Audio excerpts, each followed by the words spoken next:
कि दिलवा में छेद होगा रलियो एक सारा कि दिलवा में छेद होगा रलियो एक सारा आ दिलवे निकाले लेको हलकौटा कनारा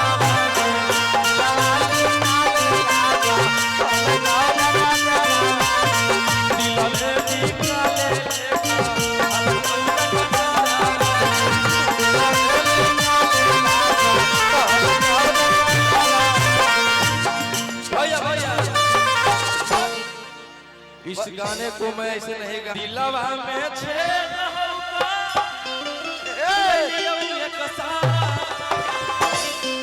यहाँ पे प्यार कौन कौन करते हैं प्यार कौन कौन करते हैं एगो हम देखो छिहत्तरा मत मना छिहत्तरा मत मना बबुआ जाड़ा में पकड़ा गल भाई भाई भाई भाई क्या हो रहा है भैया हेलो हेलो हेलो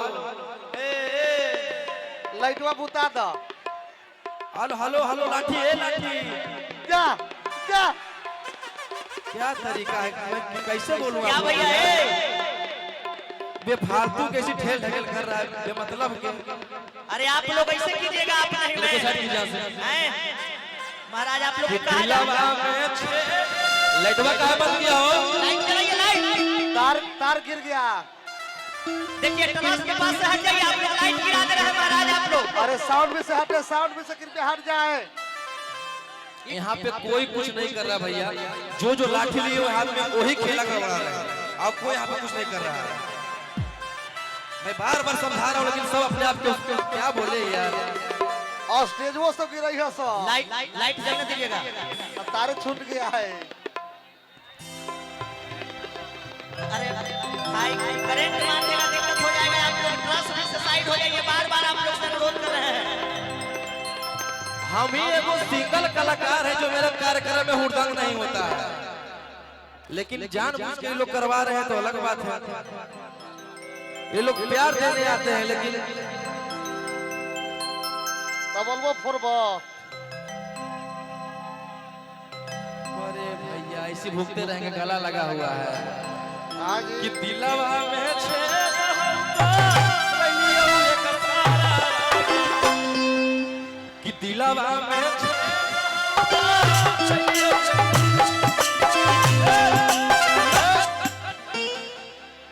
कि दिलवा में छेद होगा रलियो एक सारा आ दिलवे निकाले लेको हलकौटा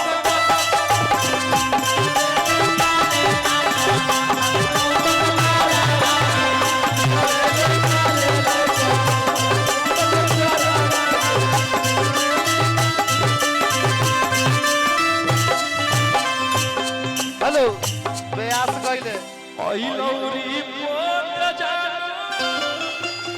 ए प्रयास पूरा खवारा कि आई लौरी पोट जा आओ पूरा खवारा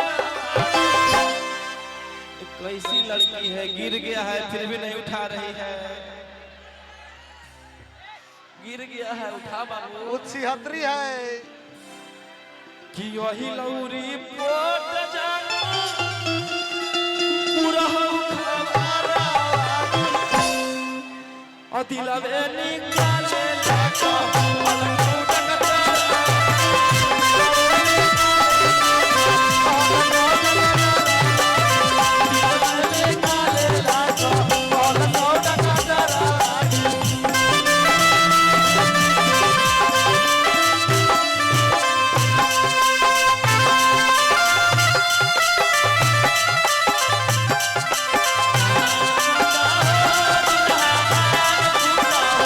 हलकौटा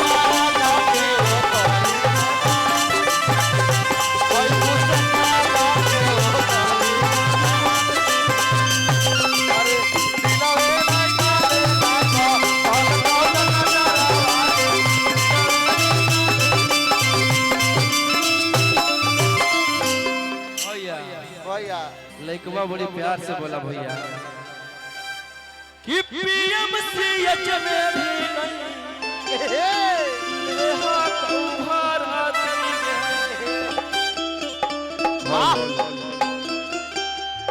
ले जा साउंडवे टांग के। हेलो भाई तरवा मत नोचा बुआ, तरवा मत नोचा, तरवा बाबू कट जाई, देखो बंद हो गई। भाई हमार तनी तनी रो लगे रहो, पटी रहो, हट के रहा बाबू, दूर रहा, दूर रहा। भाई तार कट गया है तो फिर गाएंगे तो आप लोगों को सुनाई नहीं पड़ेगा। और लाइन मारेगा तब बुझाएगा। हेलो हेलो, आराम से आराम से।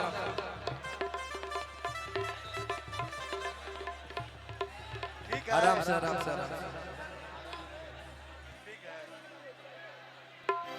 देखिए आप लोगों को मैं मानता हूँ, इस तरह से नहीं कीजिए भैया, थोड़ा सा हट जाइए। तार हट गया है, फिर इसमें आवाज नहीं आएगा तो कहाँ से सुनिएगा आप लोग, प्रोग्राम नहीं हो पाएगा भैया।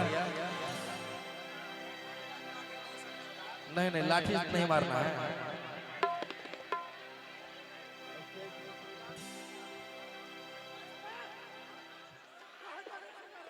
क्या कर लो करे ना हो, करे ना। देखो देखो हो गया। अरे कि पीएम सीएच में भी नहीं हाथ उभार आती कि पता नहीं हो तो बाबा उठ गई तलवार आती।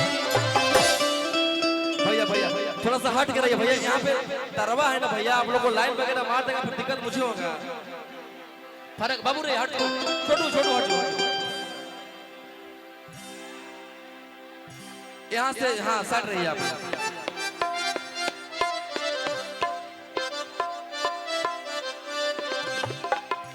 ये भी लो, अब हो गया है तो आप लोग खाली कर दीजिए स्टेज। खाली कोई कर भैया स्टेज पर खाली कर दीजिए भैया। जब गिरेगा तब खाली हो जाएगा।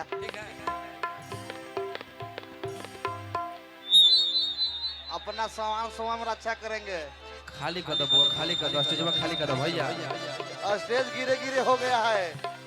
गिर जाएगा फिर तुरंत सब गर्मी भीतर हो जाएगा, गिर जाएगा तो सारा गर्मी भीतर हो जाएगा तुरंत। कि पीएम सीएच में ही ले हाथ उभार आती कि पता नहीं हो तो बाबा उठ जाई तलवार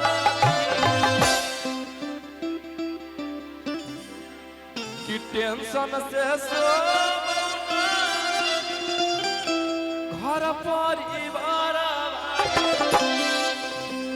टेंशन से सो नहीं घर परिवार,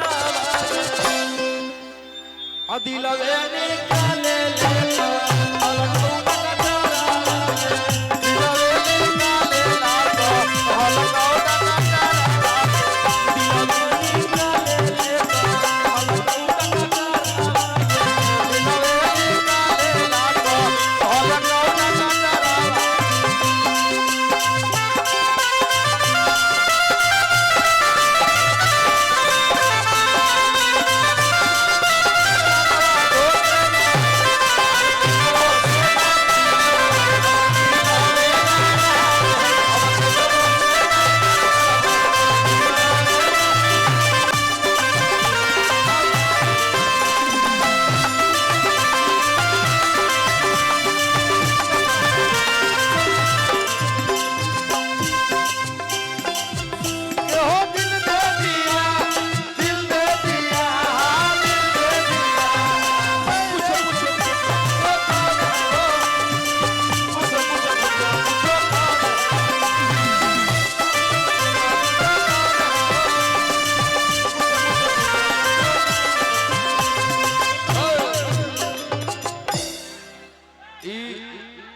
पे गाना आएगा, इसको 1 से 2 दिन में आ जाएगा, इसको प्यार दीजिएगा आप लोग।